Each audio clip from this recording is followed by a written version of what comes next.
You're sitting across from a friend, a coworker, or sometimes even a complete stranger.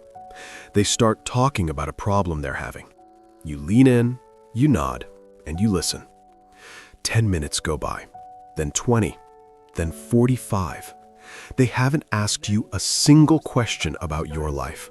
They are just pacing the room, unloading every anxious thought, frustration, and grievance they have directly onto you.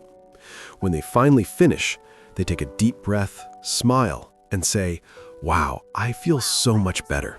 You are such a good listener." They feel lighter, but you feel like you just got hit by a truck.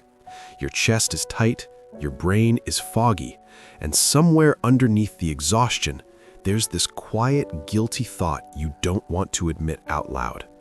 Why do I resent someone I was just trying to help? That guilt is important. We're going to come back to it. Welcome to the Overwired Mind.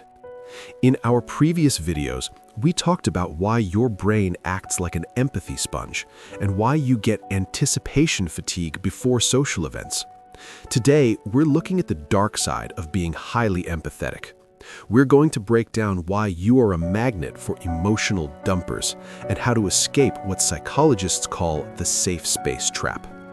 To stop this from happening, we first have to understand the difference between venting and dumping.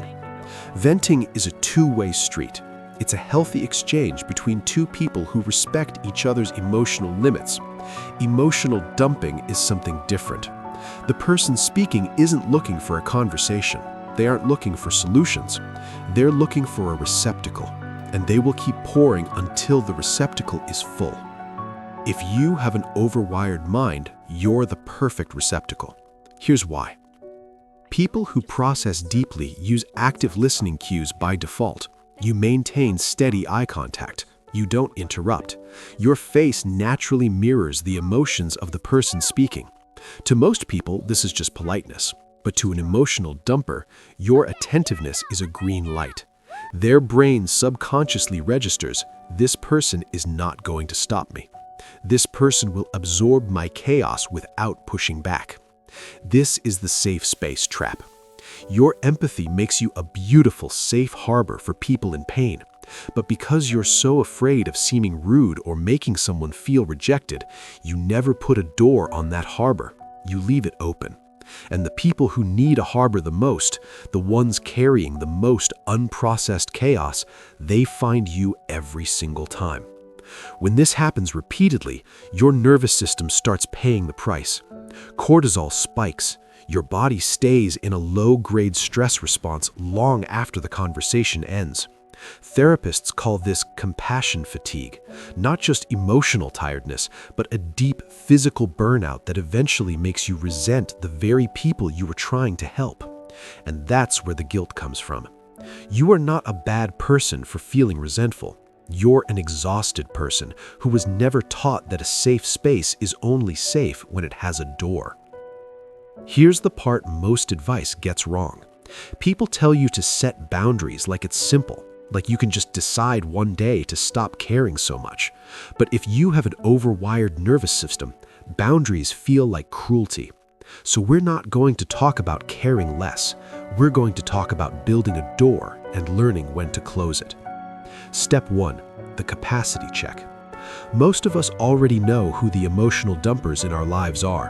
When they text you, "Can I call you? I'm having a crisis," your instinct is to drop everything and say yes. Instead, use a capacity check.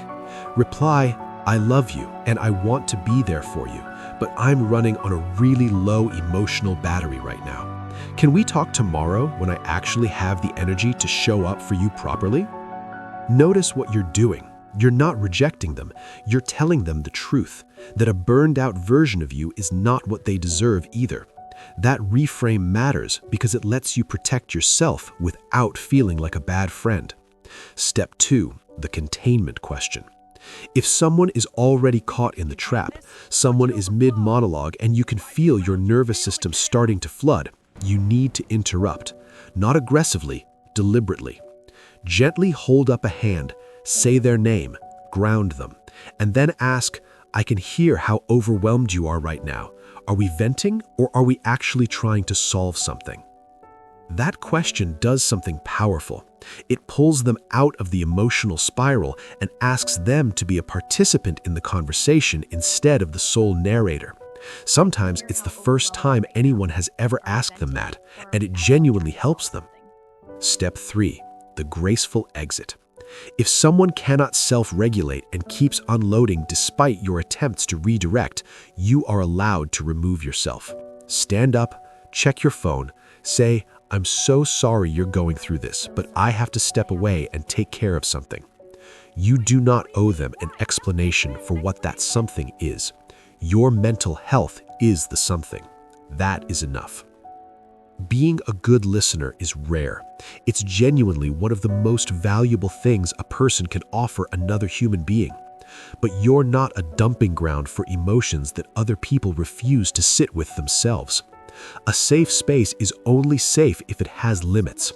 Without them, it's not a safe space.